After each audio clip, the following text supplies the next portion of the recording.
C'est pas de légende, le flair du douanier. C'est ça, c'est la poussée d'adrénaline quand on découvre. C'est pas de la contrefaçon, c'est des shorts que j'ai achetés au pays. Donc c'est de la contrefaçon. Si on va à la chasse, c'est pour revenir avec du gibier. Oh monsieur, monsieur!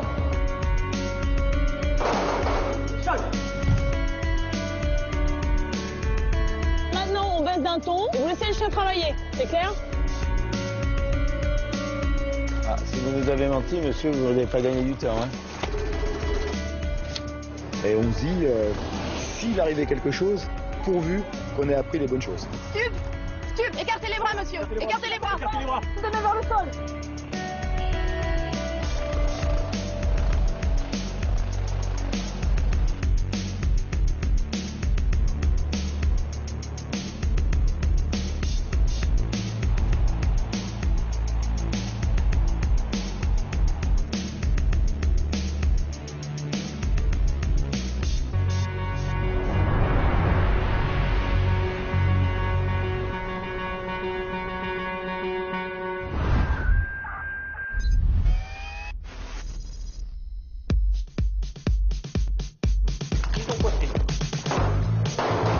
L'école des brigades des douanes de La Rochelle forme chaque année plus de 200 agents en uniforme à l'issue d'un concours particulièrement sélectif. Allez, pieds au coiffé. Stup, écartez les bras, monsieur. Écartez les bras. Écartez les bras. Écartez les bras. Je peux me noter.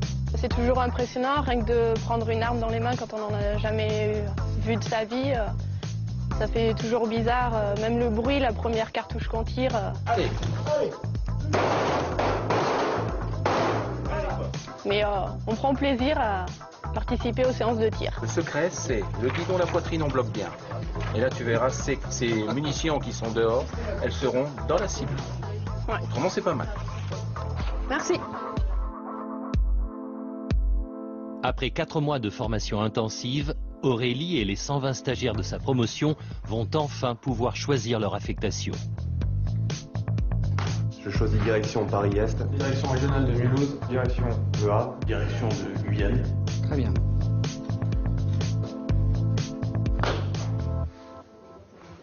Agent de constatation stagiaire Aurélie Eolé. Je choisis la direction Roissy, résidence Roissy.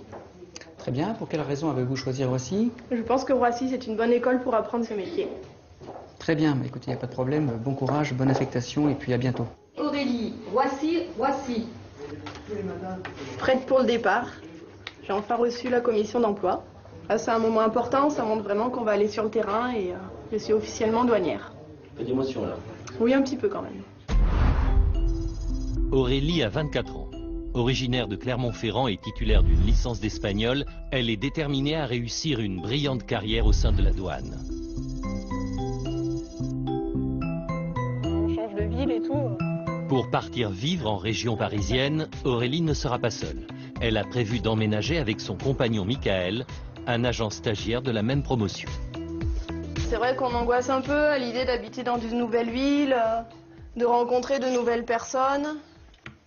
Et à la fois, c'est excitant parce que bon, voilà, on va partager un appartement à deux, on va vraiment travailler sur le terrain. Et c'est ce qui nous donne envie de partir d'ici dès demain.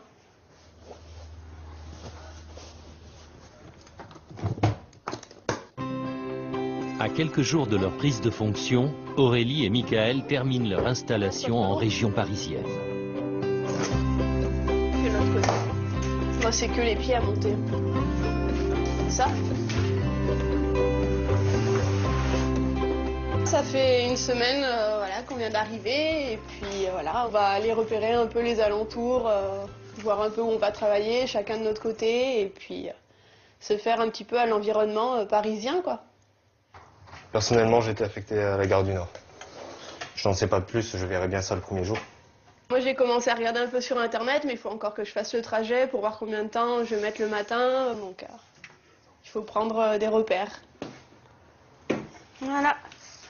Une fois ces repères pris, direction Roissy-Charles de Gaulle.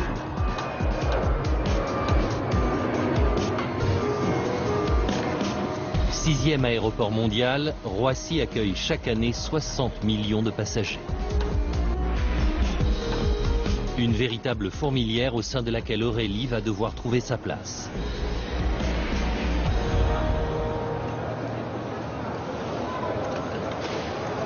Écoutez, bienvenue. Vous arrivez dans une brigade de 110 agents environ. Vous pouvez être confronté à tout et à n'importe quoi. Sur le premier vol du matin, ça peut être 2 serpents vivants dans une valise. Un quart d'heure après, ce sera des contrefaçons. 20 minutes après, ce sera 5 cartouches de cigarettes. Et vous allez finir la soirée en beauté avec quelqu'un qui aura avalé 70 boulettes de cocaïne. Ça peut être ça, votre journée. Votre quotidien, il peut être palpitant. Je peux pas vous dire que vous avez le plus beau métier du monde, parce que le plus beau métier du monde, c'est moi. Mais vous pouvez vous en approcher. Et d'avoir bien conscience que votre travail, il est primordial. Bienvenue aux abords de la brigade. Dès demain, vous allez avoir peur de contrôler. C'est normal, vous allez avoir de l'appréhension au tout début. L'appréhension de vous retrouver d'une certaine façon confronté à 200 ou 300 passagers. J'aime pas la chasse, mais votre travail, c'est le côté chasseur. C'est ça votre travail.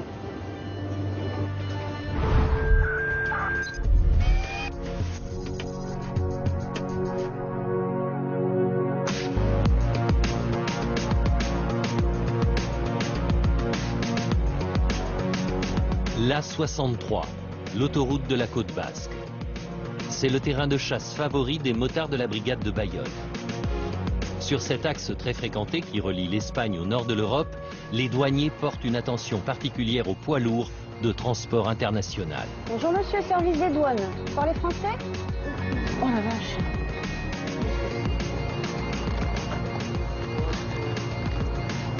On dirait des feuilles de liège, non? Vous allez ouvrir sur le côté là. Les gros trafics, c'est stupéfiants, contrefaçon, cigarettes. C'est sur notre axe. Quand on arrête un véhicule, on ne sait pas à qui on a affaire, on ne sait pas ce qu'on va trouver, mais il faut avoir cet esprit curieux, essayer de trouver. Et c'est ça, je pense, qui nous motive, c'est la poussée d'adrénaline quand on trouve, quand on découvre. Christine a 49 ans. Elle est la première femme motarde en France, toute administration confondue. Cela fait plus de 30 ans qu'elle pilote les grosses cylindrées de la douane. Comme tous ses collègues douaniers, Christine a ses propres critères de ciblage. Mais sur ce sujet, elle refusera de nous en dire plus. Pourquoi dans un camion comme ça? D'accord, joueur de pétanque, maçon et quoi? Carreleur. Ce que nous constatons très vite, c'est à quel point la chasse aux trafiquants est un travail fastidieux. I can take picture with you out. So you're filming me, so I want to take picture with you out. Au moment de lever le dispositif, les motards sont contactés par la brigade d'Andaille. Ils doivent escorter un poids lourd que leurs collègues veulent décharger chez un transporteur professionnel. Christine sait que s'ils ont pris cette décision, c'est qu'ils ont de forts soupçons.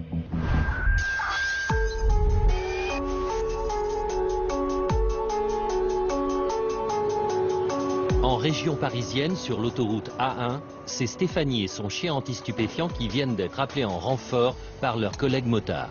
Vous vous mettez debout, monsieur? Cherchez là. Allez, va chercher. Allez. Allez, mec. Allez, cherche bien, mec. Allez. Allez, mec, cherche bien. Allez. Allez. Il me mord les couilles, par contre. Bah ouais. Vous voulez montrer, hein, mes couilles, là? Ah non, mais moi, monsieur, oh là, vous n'allez pas nous montrer ça maintenant. C'est bien, allez, viens. Stéphanie a 31 ans.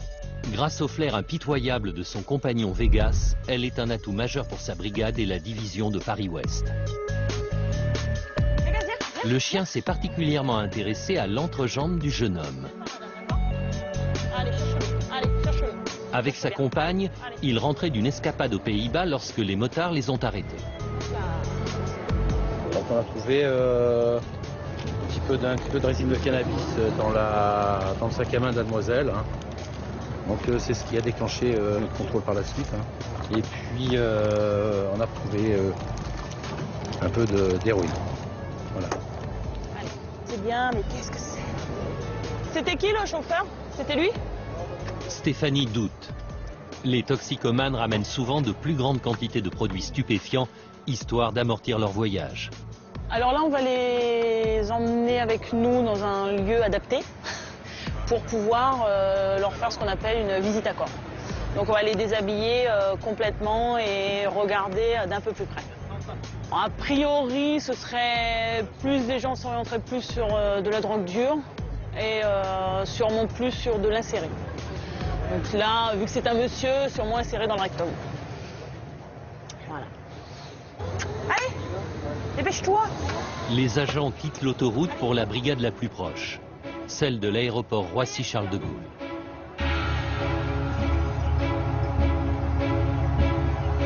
À Bayonne, le camion allemand arrêté par les douaniers vient d'arriver chez le transporteur. Apparemment, il y avait quelque chose, donc ils ont emmené le camion ici pour pouvoir dépoter, pour pouvoir décharger le camion et accéder aux fameuses trappes. L'odeur, on sent bien. Ça sent de loin. Ce qui sent si fort, c'est de la résine de cannabis. C'est Christine, on est en train d'assister au déchargement du camion là. Voilà, on est avec les collègues d'Andaï. Ok, on vous tient au courant. On n'a pas de boîte. Le cannabis est sans aucun doute la drogue la plus répandue en Europe. Un véritable fléau devenu la priorité des douaniers. Ouais, on fait la chaîne. C'est joli, ça sent bon.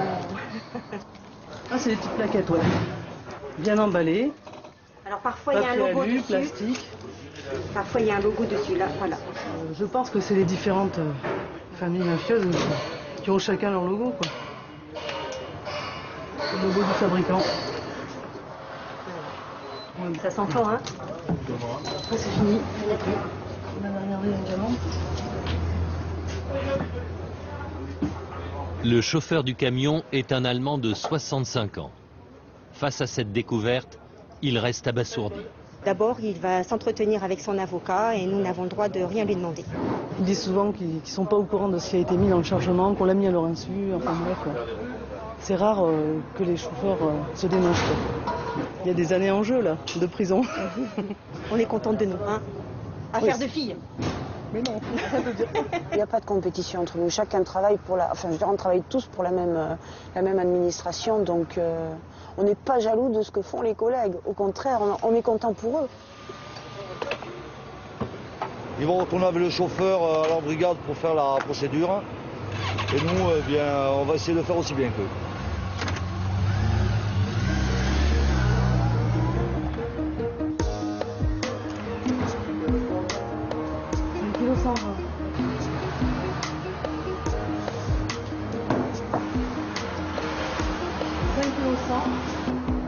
De retour à la brigade, la pesée va révéler un poids total de 50 kilos.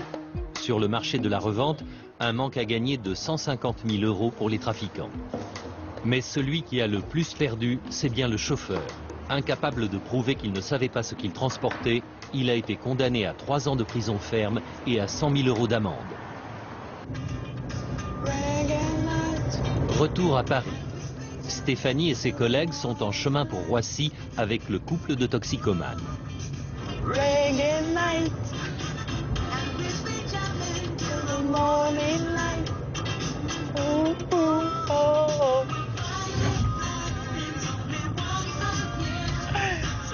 La dernière fois qu'on a entendu cette chanson-là, on a fait 5 kilos de résine. Donc, sait-on jamais.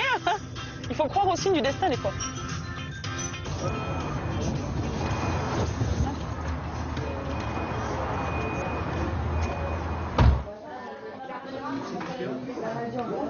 À l'abri de notre caméra, les motards commencent par la fouille à corps du jeune homme.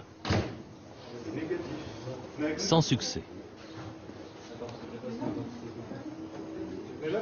Stéphanie et sa collègue procèdent donc à celle de sa compagne. C'est positif. Et c'est dans son soutien-gorge que d'autres produits stupéfiants sont découverts. Donc on a retrouvé sur madame 8 grammes de speed et 5 grammes d'héroïne. Voilà. Donc on considère que la visite à corps est positive, vu qu'on a retrouvé du produit. Le bilan est positif, mais nous comprenons que le butin est maigre. Après avoir signé leur procès-verbal et réglé une amende de 500 €, les 2 toxicomanes repartiront sans leur drogue, mais libres.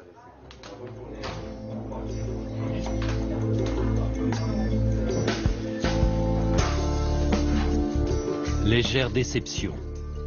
Mais Stéphanie a l'habitude. T'es très très fin, mon petit chien. Cela fait maintenant 6 ans qu'elle exerce cette spécialité et qu'elle partage son quotidien avec Vegas. Moi, ce qui me plaît en douane, c'est qu'on a le chien à la maison. Par rapport à d'autres administrations, moi, j'estime que c'est vraiment un plus. On récupère les chiots en 3 mois. Moi, j'ai récupéré une petite boule de poil. Et tout de suite, ce qui m'a fait rire chez Vegas, c'est qu'il avait des grosses pattes. Alors, je me suis dit, c'est bon, il va être costaud, il fera du bon boulot. Et de suite, on a été faire du sport. Et en fait, c'est tous ces petits moments qui font qu'on arrive à créer un lien de complicité entre l'animal et nous. Tiens, donne ton collier. Et après, j'ai un chien qui fait très bien la part des choses. Il sait quand il est au boulot et il sait quand il ne l'est pas.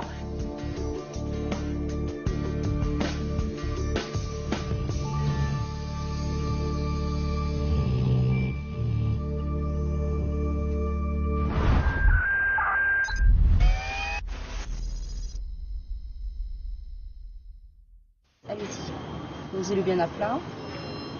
Roissy est une plateforme hautement sécurisée. Ultime étape pour Aurélie avant de commencer le service actif, obtenir son badge d'accès. Très bonne journée, merci. Au revoir. Au revoir. Munie de ce précieux sésame, la jeune stagiaire peut rejoindre ce que les douaniers appellent le filtre. Posté juste avant la sortie, c'est ici qu'ils attendent les passagers et leurs bagages. Madame, s'il vous plaît. Oui, je le garde. Vous pouvez venir, s'il vous plaît? Je veux voir le carton, là, s'il vous plaît. Bonjour, madame. Aurélie, pour jeter un petit coup d'œil. Oui. Les premières semaines, Aurélie aura comme tuteur des douaniers plus expérimentés. Sur les tapis, les premiers vols du matin ont livré d'étranges paquets. Nous allons découvrir en même temps qu'Aurélie l'une des spécificités de Roissy, les contrôles sanitaires. Est-ce que vous avez un peu de viande? Absolument. Du poisson? Absolument pas. Vous êtes sûr, monsieur? Absolument pas. Pourquoi c'est mouillé? Ah, si vous nous avez menti, monsieur, vous n'avez pas gagné du temps. Hein. Parce que nous, on est là pour la journée, mais vous allez peut-être vous casser la journée aussi. Hein. C'est pas compliqué, c'est clair. Oui, d'accord. On vous a posé la question de la nourriture, monsieur. Si vous aviez de la nourriture, vous nous avez dit non. Ça, c'est quoi? C'est du poisson. C'est du poisson, monsieur. Oui, c'est pas du tout. Bon. C'est quoi? C'est quoi ça, monsieur? C'est du poisson séché. Ça ressemble à un poisson, hein, chez moi. On va vous le saisir, ça. C'est à titre personnel. Ah oui, mais même à titre personnel, vous n'avez pas le droit de transporter des produits alimentaires, même à titre personnel, qui ne soient pas dans des règles sanitaires conformes. Bon, alors Aurélie, on a combien là? Oui, on a pas mal là. 15 kilos de poisson. On est au-delà d'une consommation personnelle. Alors les pénalités sont confidentielles, mais je dois dire que nous avons un petit défaut, notre administration, c'est d'être un peu cher. Et que donc les personnes qui sont en infraction ont malheureusement des sommes importantes à payer. Les quantités saisies chaque jour à Roissy ne laissent aucun doute. Cette viande de brousse est en partie destinée à des restaurants africains peu scrupuleux et au marché noir. Certains individus n'hésitent d'ailleurs pas à passer en fraude des espèces protégées très lucratives à la revente. L'odeur, c'est pas évident, quoi. Le petit singe. Qui était destiné À la consommation. À être mangé. A priori pour un baptême. C'est un risque de propagation de virus qui est quand même particulièrement important. Donc on ne peut pas laisser passer de la viande ou des produits laitiers qui sont potentiellement contaminants. Et avec ça, il y avait beaucoup de poissons, et à l'intérieur du poisson, il y avait une vingtaine de cartouches de cigarettes qui étaient dissimulées à l'intérieur du poisson. Donc très clairement, tout était fait en conscience.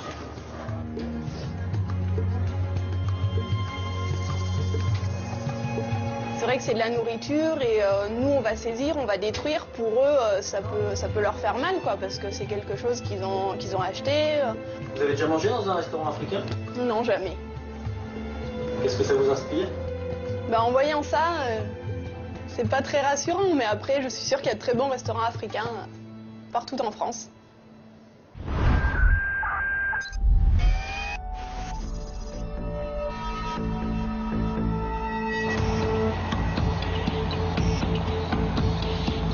Nous avons embarqué à bord du patrouilleur garde-côte de Boulogne-sur-Mer. Pendant 7 jours, Daniel et ses 15 marins ont pour mission de contrôler les cargos qui transitent au large des côtes françaises. Très vite, nous comprenons que leur travail ne va pas être facilité par l'état de la mer.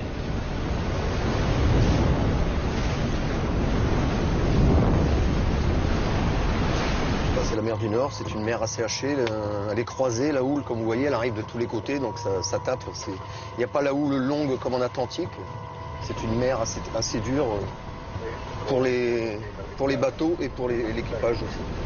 Il y a des moments, elle nous fait peur, on sait que c'est toujours elle qui gagnera si elle veut gagner. Mais si on part pendant 7 jours, c'est pour contrôler, faire de la présence, la dissuasion, qu'importe l'état de la mer. Daniel a 53 ans. Il est depuis 2008 aux commandes du Jacques Oudard Fourmentin, l'un des 2 patrouilleurs garde-côtes de la douane.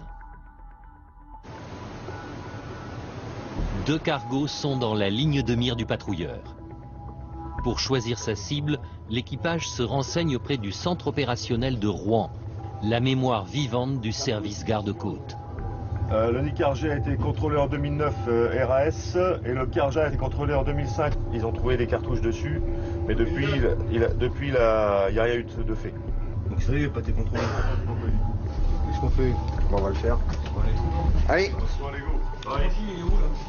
C'est qui?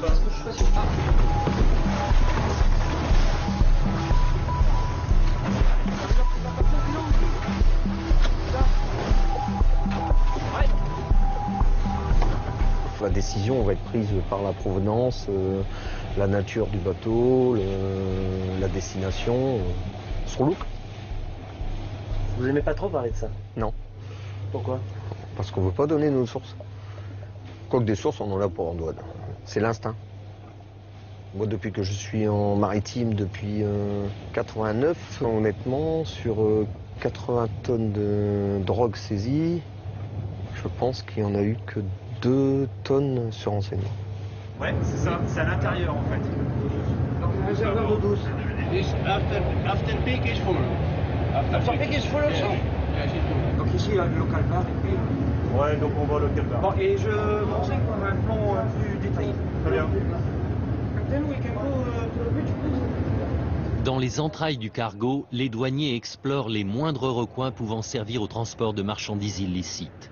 Leur but ? Répertorier toutes ces caches potentielles avant même que les trafiquants ne s'en servent. L'accès est difficile, mais il n'est pas impossible. Si une personne mal intentionnée veut discrètement mettre des affaires, on va dire, de fraude, c'est un endroit qui est pas mal. Ce qui peut être intéressant pour les collègues dans le futur, de savoir que sur ce type de bateau, il y a un accès à ce niveau-là. C'est dans l'intérêt du renseignement. Pendant 3 heures, l'équipe de visite ne va négliger aucune cache possible.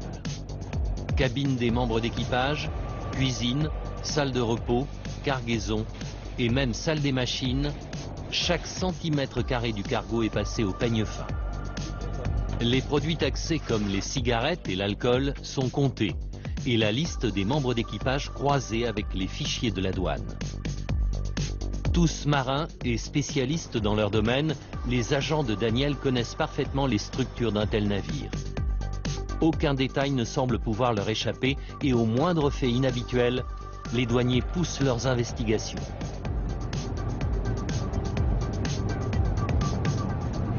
Stay here. Vous m'en dites pourquoi il a ça là? Why do you have this in your cabin? Pour justifier cet important stock de médicaments, le marin vénézuélien déclare souffrir d'hypertension. Mais ce que les douaniers craignent, c'est qu'il ait ingéré des capsules de cocaïne. Les passeurs de drogue ont en effet besoin de puissants laxatifs pour expulser la marchandise à l'arrivée. Bonjour, équipe de visite, est-ce que tu me reçois? Oui, équipe de visite, je te reçois fort et clair. 2 plaquettes, la première. L'équipe restée sur le patrouilleur se renseigne immédiatement sur la nature exacte des médicaments. Oui, tout bien reçu. Je regarde sur internet et je te redonne la réponse dans 5 minutes. Hypertension artérielle, affection du rein. On vit à une époque moderne, si on n'a pas ça, c'est devenu indispensable. Et quand on tombe sur des médicaments comme ça, on veut savoir s'il y a vraiment une logique d'avoir autant de médicaments. Oui, c'est un médicament que le marin doit prendre absolument plusieurs fois dans la journée, donc il est obligé d'en avoir plusieurs boîtes. Hein.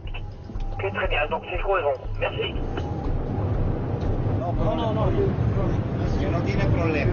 Ce doute levé marque la fin du contrôle. L'équipe de Daniel peut rejoindre le patrouilleur. Il leur reste encore 5 jours de mer.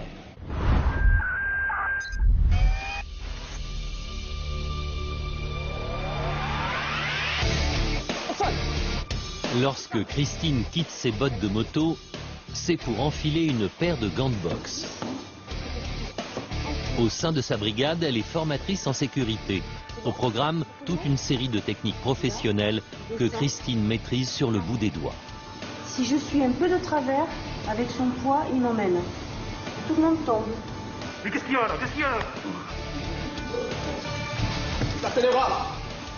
On reste toujours dans de la défense. C'est que des effets de surprise et des bonnes techniques qu'on arrive à maîtriser correctement. Et c'est très rapide. Ça dure vraiment peut-être 2 secondes, 3 secondes maxi. Mais si elles sont bien faites, elles sont très très efficaces. Sol! Gardez les bras! Ils savent très bien que s'il y a quelque chose, j'irai au même titre qu'un autre. Mais je veux dire, j'ai pas besoin de faire mes preuves vis-à-vis d'eux. Ça doit vous plaire quand même de mettre au tapis certains grands gaillards là. Mais oui, mais c'est vrai. Mais non, mais je sais que si moi j'étais en difficulté, ils le feraient aussi, voilà. Donc homme-femme, ça ne. J'ai jamais senti, du moins sur la direction de Bayonne, j'ai jamais senti ce rapport. C'est bon? Eh bien, on va y aller.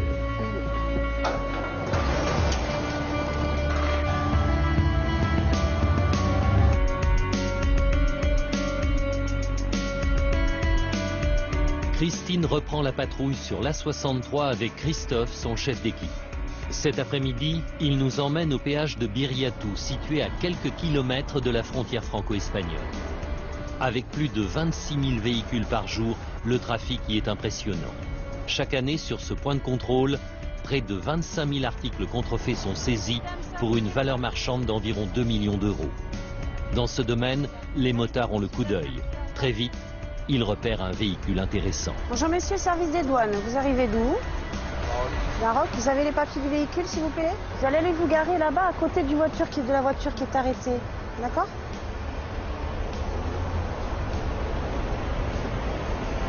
Vous avez passé combien de temps au Maroc, monsieur? 1 mois. 1 mois? Tous? Ouais. Vous allez vous mettre là, s'il vous plaît. Les 4. Vous allez vider le coffre, s'il vous plaît, là.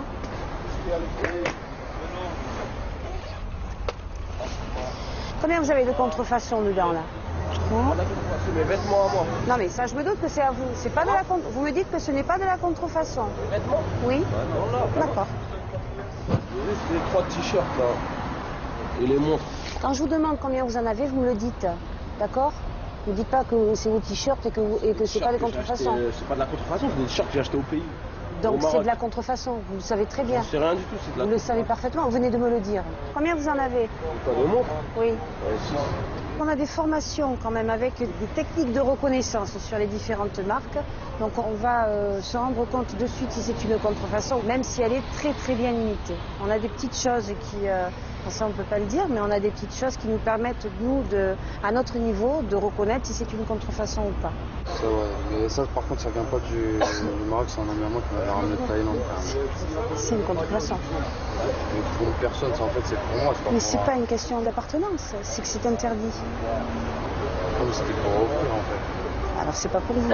Christine va dénombrer 40 articles contrefaits.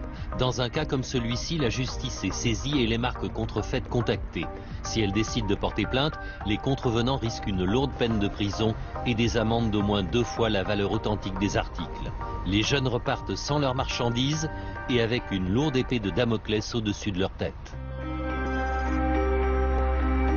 Vamos a ver lo que hay en las maletas, ¿sí? À l'aéroport, Aurélie est elle aussi très vite confrontée à la problématique des contrefaçons. Ça vient de Chine. Bien que 70% de la production de contrefaçons soit réalisée en Asie, les douaniers doivent être en mesure de certifier la nature frauduleuse des articles. Qu'est-ce qu'il fait avec tous ces sacs à main? Son regalos? Pour Aurélie, la tâche se complique. Il y a bien beaucoup des régalos. Là, va falloir qu'on vérifie déjà si c'est des contrefaçons. Je demande à monsieur en fait s'il a les factures pour voir le prix. C'est un peu sur ça qu'on peut se baser, quoi. Si le prix est vraiment bas en Chine, on sait que c'est des contrefaçons. Sauf que là, il me donne des factures, mais avec les prix en monnaie chinoise, donc pour faire la conversion. Aurélie est un peu perdue. Pourtant, pour les douaniers plus expérimentés, il y a des signes évidents qui permettent de distinguer le vrai du faux.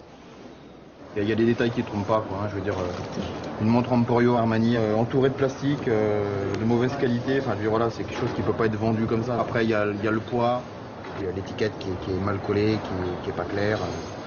Voilà. Les sockets Lacoste également avec des dents de crocodile s'y trompent pas. Et puis pareil, je veux dire, bon voilà, c'est pas vendu comme ça. Le doute est rapidement dissipé, au moins sur ces articles-là. Il y a des choses qu'on connaît moins que d'autres et des fois ça peut se ressentir qu'on doute sur ce qu'il faut faire. Donc on va se renseigner auprès des collègues et là les passagers peuvent se demander ce qui se passe si on connaît vraiment notre métier, quoi. Mais bon, il faut prendre sur soi et faire le contrôle comme il se doit. Lorsque les contrevenants ont moins de 10 articles contrefaits en leur possession, les douaniers peuvent régler le litige immédiatement. Oui, regardez, il n'y a pas de souci. Vous n'avez rien, pas de souci. Non, moi j'en ai rien du tout. Vous voulez, une par une, j'ai des dents. Un peu de contrefaçon. En voilà un déjà. Lorsque Christine trouve, elle applique la tolérance zéro. 3, 4, 5, 6 et 7. Ok. On est parti pour faire toute la voiture, hein. Vous m'excusez, madame, si vous voulez, je vous jette devant vous. Non, mais de toute façon, c'est pas... Il n'y a pas de souci. Non, mais ça, moi, je ne savais pas. Je ne savais pas. Si je savais, je ne ramenais pas. Mais je vous dis la vérité. Je vous l'ai demandé tout à l'heure, Ouais. vous m'avez dit non, d'accord? Ouais. Ok. Donc là, maintenant qu'on a trouvé, c'est une infraction. Vous n'avez pas le droit de ramener des contrefaçons. Parce qu'il ne transporte que 7 articles contrefaits, l'homme n'ira pas en justice. Son cas va faire l'objet d'une procédure simplifiée et spécifique à la douane. Ces agents sont en effet autorisés par le procureur de la République, ainsi que par les marques concernées, à transiger, c'est-à-dire à saisir les marchandises en fixant eux-mêmes le montant de l'amende. Justement, c'est un modèle que j'aime bien. Celui-là, par contre... Regardez-vous, pour vous. Non, j'ai pas une tête à porter du tout, en plus. Alors, vous voulez qu'on finisse en prison? Moi, je vais dire, moi, des amis qui aiment ramener de ça, c'est lui qui va payer de honte de ça. Hein.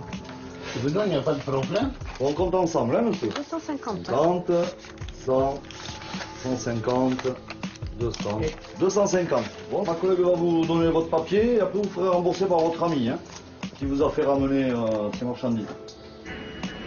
Pour se rendre compte de l'ampleur du marché de la contrefaçon, il suffit de faire un dernier détour par l'aéroport de Roissy-Charles de Gaulle. Derrière cette porte sécurisée, une véritable caverne d'Ali Baba, dont l'emplacement exact est tenu secret. Alors nous sommes ici dans un des dépôts de la douane de Roissy, où nous conservons les marchandises saisies.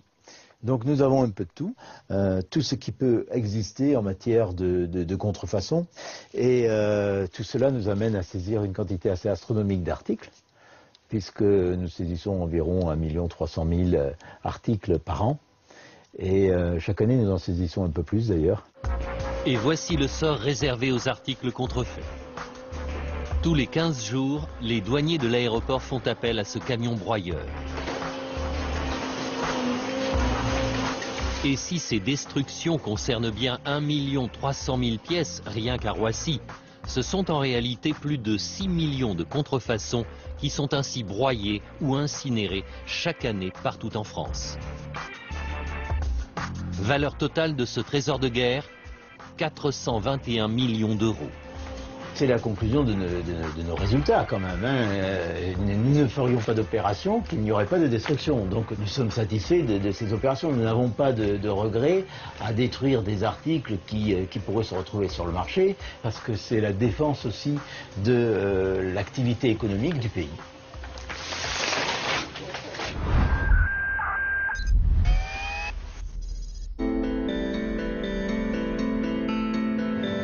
C'est vers 6 h du matin que nous avons rejoint Stéphanie à sa brigade.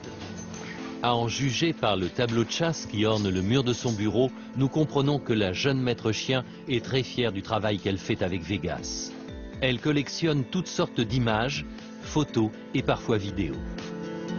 Alors la plus emblématique, si je parle pour cette brigade, parce que j'ai travaillé avec les 3 brigades de Paris-Ouest, C'est les 14,8 kilos de résine parce que c'est la toute première affaire de la brigade. Voilà. Et puis la plus belle saisie de Vegas, donc 2005, ça reste les 200 kilos un peu plus de 200 kilos de résine. Mais pour tout ce qui est circonstances de l'affaire, ça restera interne à la brigade.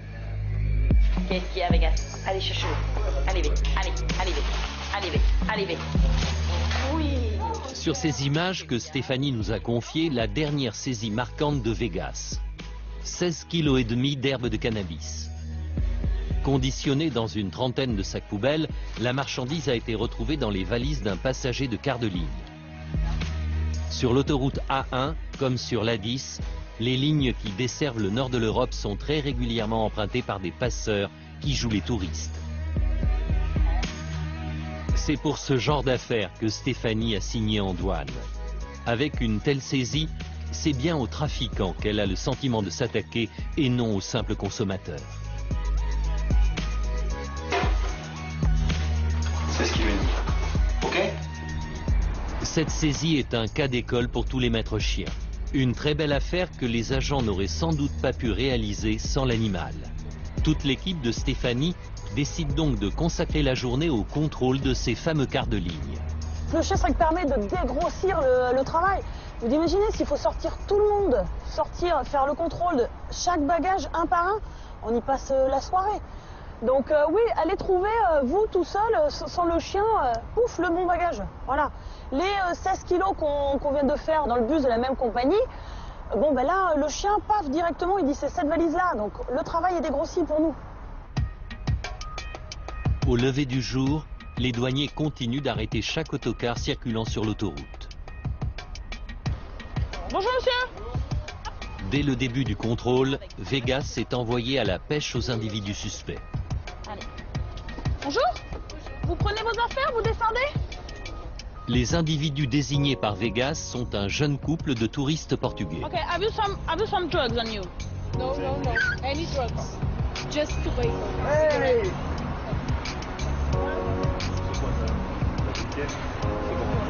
Lui, il devait avoir quelque chose là s'il le mord là. Une fois de plus, le flair de Vegas ne l'a pas trahi. Ah bon? Ah. Okay, your boyfriend have some drugs on him. No. We have found. Okay? Your boyfriend have some drugs. Okay? Ah ouais, il va se faire engueuler. Pardon. La mère du jeune homme tente de venir en aide à son fils. Ok, vous remontez dans le bus, madame, s'il vous plaît. D'accord? Ok, votre enfant, il est majeur. D'accord? Pour l'instant, on contrôle les bagages. D'accord? Donc vous remontez dans le bus. Ça te voit? On verra après si c'est bien. C'est légal in Portugal? Non. Portugal também non. Oh, il est trop fort pour moi. Quelle que soit la quantité de drogue saisie, Vegas est toujours largement félicité. Stéphanie sait à quel point il est important de motiver son chien. Sur le prochain quart, le flair de Vegas va d'ailleurs faire une nouvelle fois toute la différence. En l'absence de chien, les agents de la douane ont d'autres outils. À Roissy, Emmanuel en fait aujourd'hui la démonstration à ses stagiaires. On fait systématiquement plutôt sur les jointures, avec une pression et toujours dans le même sens. D'accord. Pour multiplier les chances de détection au cas où. Cette machine, c'est un nez artificiel qui détecte en quelques secondes les moindres particules de produits stupéfiants. Et si on n'exerce pas de pression sur la valise, ça change... On enlève des chances. D'accord. L'aéroport, ça peut être vite usant. On voit beaucoup de choses, beaucoup de situations tous les jours. Donc c'est ce côté novice et ce côté découverte extrêmement important à garder. Avec leur œil neuf, ils vont amener quelque chose, même aux plus anciens. Ils vont savoir sortir des croyances, des idées préconçues, des idées reçues. S'ils ont cette force de caractère, ils découvriront des choses intéressantes.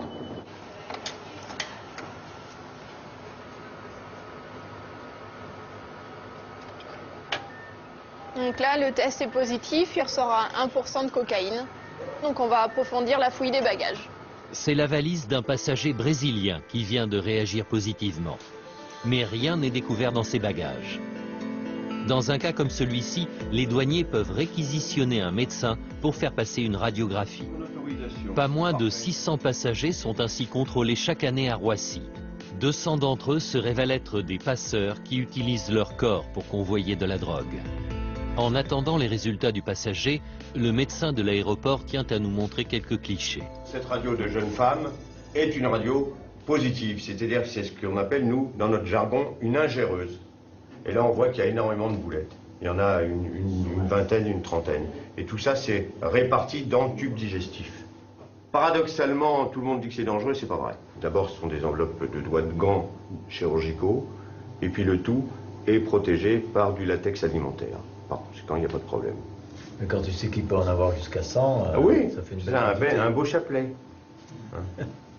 Combien vous en avez au maximum? Oh, je crois qu'on a 120. 120, je crois. 120 grammes, ça fait 1,2 kg. Pour le touriste brésilien, la radio livre son verdict. Strictement négatif. C'est donc un usager récréatif. Voilà.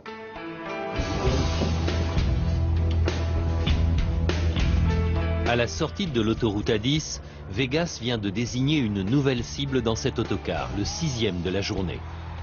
Dans les poches de ce passager, les agents retrouvent quelques boulettes de résine de cannabis.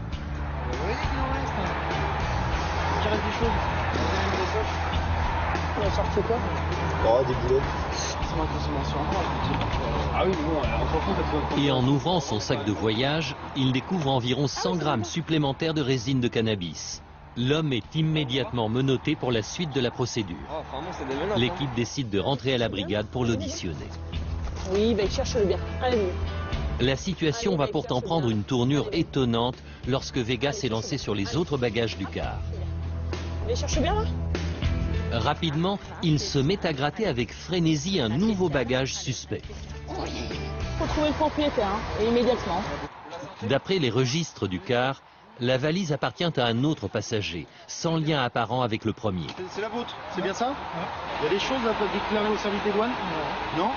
Rien de dangereux sur vous, monsieur? Posez votre sac. Après les questions d'usage, l'homme va subir une fouille en règle.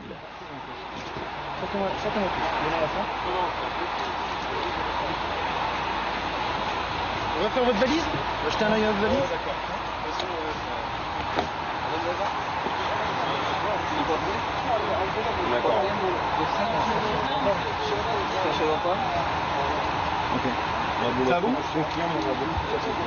Au fond de la valise, le douanier vient d'apercevoir plusieurs paquets hermétiques.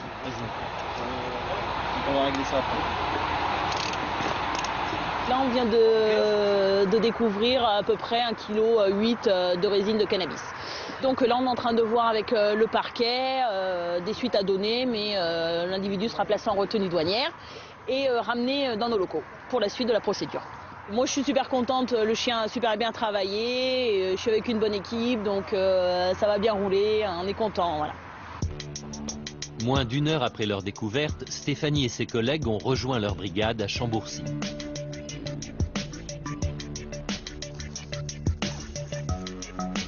Pour que la procédure soit jugée réglementaire, le propriétaire désigné de la marchandise doit assister au déballage et à la pesée. Et c'est bien sous vide, hein, c'est bien hermétique. Hein. Plus les espèces de graines, toutes ces espèces de graines. Bon, faut dire que VV est particulièrement fort aussi. Tu sais, VV, c'est un peu mon idole. Tu vois, il y a une petite tête de bœuf. Oh, mais c'est des restes. Ah oui. Bon, ben voilà. Attends, je te mets les deux petits gratons. Je vais en prendre pour demander une analyse. Poids total de la résine saisie, 1 kg 550 grammes. L'homme va à présent être remis à la police judiciaire. Le travail des agents de la douane s'arrête là.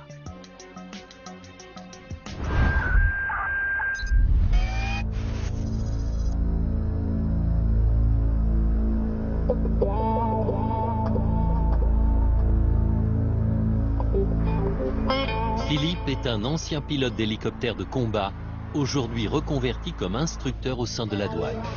Ça va? Il paraît que je viens avec toi aujourd'hui. Bah oui. J'arrive, je dis bonjour au chef, j'arrive. Salut. Dès qu'une mission l'exige, comme aujourd'hui au Havre, ce pilote itinérant vient renforcer les effectifs des différentes unités. On fait des affaires un peu? Ouais, en fin d'année, on a fait pas mal de pêcheurs. Vous avez fait sur quoi? Sur les coquillards, ils étaient en pêche interdite. Il y avait des zones qui étaient interdites. En fin d'année, c'est la coquille Saint-Jacques. En une demi-heure, on en a pris 9. On est passé au tribunal. Ils sont passés, ça y est, déjà? Pêche illégale, pollution marine, transport de marchandises illicites. Dans un chenal large de quelques kilomètres qui sépare les côtes françaises et anglaises, toutes ces infractions sont identifiées grâce à 3 hélicoptères ultra performants et équipés pour la traque à la fraude. C'est parti. Et souvent, je viens, souvent non, de temps en temps, mais je viens faire des missions avec eux quand ils ont besoin.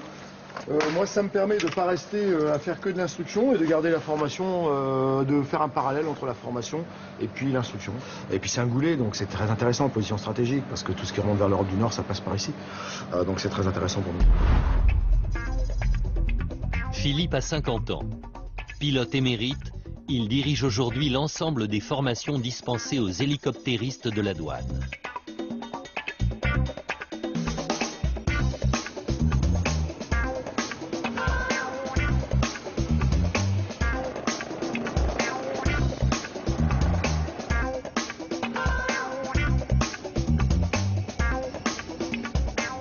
Allez, c'est parti, on y croit, on va bien trouver un petit peu de bateaux.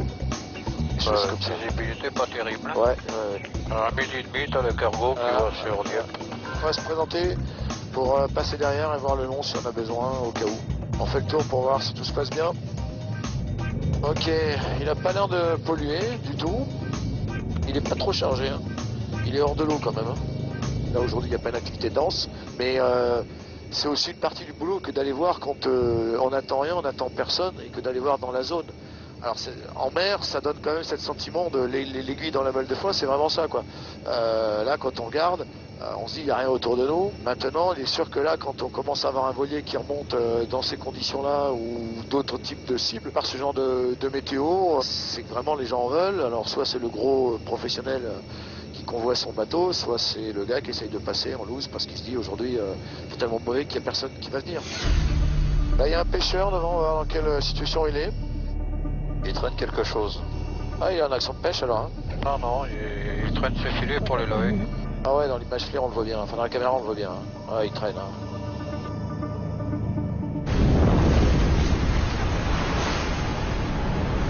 Malgré les mauvaises conditions météo, les gardes-côtes ont bien l'intention eux aussi d'assurer la suite de la mission et de contrôler les bateaux de pêche repérés dans la zone.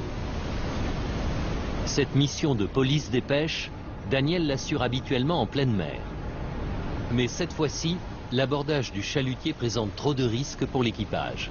Pour ne pas laisser filer sa proie, Daniel doit se résoudre à raccompagner le pêcheur à quai. Moi j'ai un équipage super. Je leur fais entièrement confiance. La seule chose qu'on a fait un pacte, c'est que j'ai toujours dit, je ramènerai tout le monde. C'est un pacte. J'ai des défauts, j'ai des faiblesses, comme tout être humain, mais je leur ai toujours dit, vous inquiétez pas, tant qu'on est en mer, s'il y a un qui doit disparaître, ce sera moi. Et à leurs âmes, mes meilleurs amis, c'était des marins pêcheurs qui ne sont plus là, pour des raisons naturelles, mais c'est un milieu dur que j'ai toujours apprécié, et où on sent vraiment les gens. Il y a une âme dans le milieu maritime. Il y a une âme. Le maximum que vous pouvez avoir à bord, c'est 1800 kilos. Et pour 4 sorties hebdomadaires dans la semaine, maximum, là vous en avez fait que 2. Donc, dans un premier temps, je vais faire un contrôle documentaire, tandis que mes collègues sont à quai pour faire la pesée, quoi.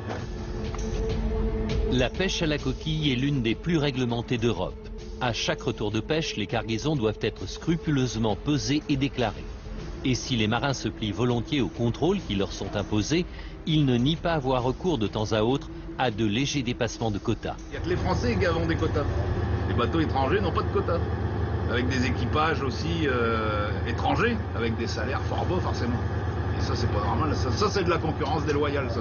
On est tenté d'aller au-delà des quotas. C'est quand la ressource est abondante et que les prix sont pas élevés, on aurait tendance. Hein, c'est normal, c'est humain. On veut sauver les salaires. Et bon, c'est les raisons pour lesquelles ça arrive. Des fois, il y a des bateaux qui se font pas. C'est quand même des gars de la mer qui nous apprennent beaucoup de choses et avec qui on préfère avoir des bonnes relations. Maintenant, si tous les gars ne jouent pas la règle, qu'il y en a un qui triche, qui nuit à l'autre, nous on est là pour constater cela. Mais c'est pas une priorité pour nous, parce que nous on tient toujours à avoir des très bons rapports avec eux. Une bonne source d'information, les marins. Monsieur Joker. Après ravitaillement, Philippe se rééquipe pour une nouvelle mission. La nuit, les douaniers sont aujourd'hui en mesure d'assurer la même surveillance qu'en plein jour. Leur système embarqué leur fournit des images thermiques de haute définition. Une technique discrète pour repérer les mouvements suspects de bateaux dans le golfe du Havre. Pendant plus d'une heure, l'équipage va s'en remettre à cet écran pour visualiser son environnement. Vous pouvez le voir, on est dans le noir complet quand là devant, à part les instruments, pour voir sa hauteur, estimer sa position, c'est vraiment un vol instrumental. Ça demande, je dirais, un peu plus de rigueur. Maintenant, j'ai envie de vous dire, c'est quand même un job agréable parce que la nuit, on a l'impression que les choses sont plus calmes. Donc c'est quand même bien, on est bien là. On passe au-dessus de la mer. On passe au-dessus de la mer, les gars. Tu jetteras un petit coup d'œil, Jeff, sur la plage qui est un petit peu avant Antifer, c'est Saint-Gilles-Bruneval. Et j'y vais, je grossis là, tiens. Voilà. Ok. Un bateau qui est en train de décharger, les gars. Ok. Détaqué. Jette un petit coup d'œil tout autour, voir s'il n'y a rien qui... On va regarder autour, on va repasser dans le champ. Voilà. On balaye ici doucement. À une distance en gros d'une vingtaine de kilomètres, on peut sortir une cible qui va de 2,50 m à pratiquement une dizaine de mètres avec une totale clarté, avec une efficacité redoutable. Comme vous pouvez le voir à l'heure actuelle, on a calé l'image avec un mode qui s'appelle le mode tracking. Vous prenez une cible, aussi loin soit-elle, et automatiquement l'appareil va maintenir la cible et me la traquer en permanence tant que je ne lui demande pas de la relâcher. Moi, pendant ce temps, j'affinerai doucement la position sur chaque personne éventuelle ou sur ce qu'ils sont en train de faire, c'est-à-dire éventuellement de rejeter des ballots à la mer, de se décharger effectivement des stupéfiants qui pourraient être à bord ou des produits illicites. On va ouvrir à droite. C'est quoi ça? Je sais pas. Regarde, on aurait pu voir la forme d'un bateau. C'est un bateau. Ouais, c'est un bateau. 11h30, un snoop. On va aller dessus. Tu peux venir dessus, lui? Oui. Ouais, enfin, il a la voile en vrac, regarde. Il est en train de démonter. Il est en train de virer. Un voilier qui navigue en pleine nuit, qui plus est en basse saison, il n'en faut pas beaucoup plus pour aiguiser la curiosité des douaniers et déclencher un contrôle. Tu cherches le patrouilleur? Ouais, mais bon, il va nous le trouver, Jeff. Ouais, c'est celui qui est au milieu avec les deux. Oui, c'est lui. Le patrouilleur garde-côte de la douane se trouve effectivement à proximité. L'hélicoptère lui transfère donc immédiatement la position du voilier. Une trentaine de minutes plus tard, Daniel et son équipe ont rejoint le secteur où le bateau vient de jeter l'ancre. En mission, les douaniers garde-côtes sont disponibles 24 heures sur 24. Aussi surprenant soit-il pour les usagers, ces contrôles de nuit sont très fréquents. Bonjour monsieur. Je me conseille. Désolé de vous déranger à cette heure. Mais... Si vous voulez, la première chose, c'est de montrer qu'on n'est pas là agressif. C'est de poser les questions réglementaires, ce qui a été fait, et expliquer aux gens pourquoi on vient là. Que si on arrive tout de suite en disant ouais, vous êtes trafiquant de drogue et tout, non. Même si on le ressent, on le montrera jamais. Et là, celui-là, il nous intéressait parce qu'il n'a pas la gueule des autres bateaux. Donc on voulait voir ce que c'était. Mais ce qui est certain, c'est qu'on a beaucoup plus de résultats sur les voiliers. Les cargos, on en a. Mais les voiliers restent vraiment une cible privilégiée. Avec les plaisanciers, Daniel joue toujours la carte de la convivialité. La discussion, ça fait partie de la recherche. Le temps que les gens y parlent, des fois ils peuvent dire un petit truc qui interpelle et puis qui peut permettre d'approfondir. Monsieur. Non madame, excusez-moi. Bonne fin de soirée. Désolé de vous avoir dérangé la nuit. Interloqué mais rassuré, le couple de plaisanciers dormira cette nuit sous bonne garde, à quelques mètres du patrouilleur. Après 3 jours de mer difficile, Daniel a offert à ses marins quelques heures de répit. Un répit de courte durée, car Jean-Claude, le commandant second, vient de repérer une cible potentielle. un cargo allemand de 118 mètres en provenance d'Italie et qui a fait escale au Maroc. Une définition générale qu'il faudra une équipe pour un contrôle d'un petit cargo, minimum 7 personnes à bord plus un pilote. Le plus difficile, c'est entre le patrouilleur et le cargo. Donc là, ce qui stresse le plus, c'est de voir si tous les gars arrivent à monter à bord sans se blesser, sans incident. Et notre stress, c'est le commandant qui les regarde partir, qui voudrait partir avec eux. Depuis qu'il est commandant, Daniel a dû en effet se résoudre à vivre la plupart des contrôles depuis la passerelle du patrouilleur.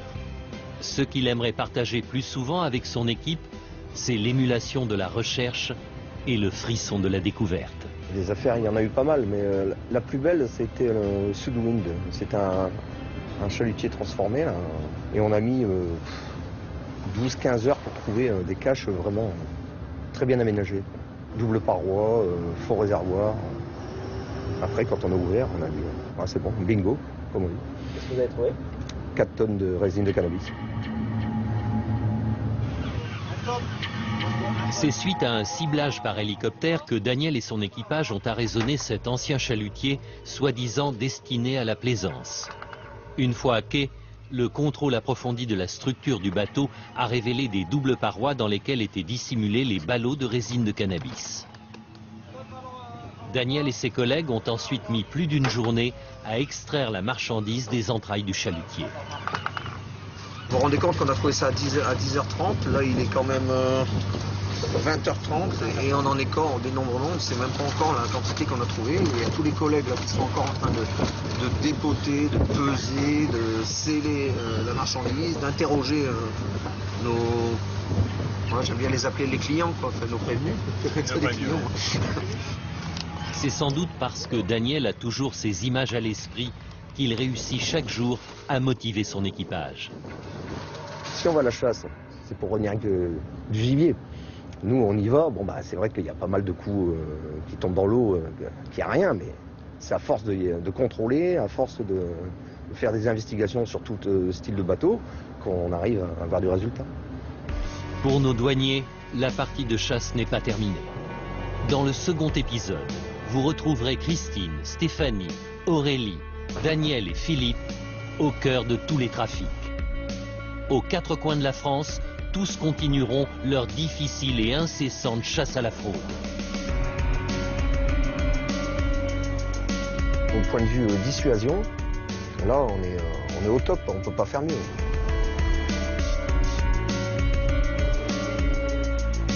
La titularisation, elle n'est pas gagnée. Comme notre chef nous l'a dit, il faut qu'on travaille dur pour faire nos preuves. Il y a beaucoup plus de danger, oui, maintenant. Ce sont des organisations qui savent très bien ce qu'elles font et c'est à nous d'essayer de démanteler tout ça.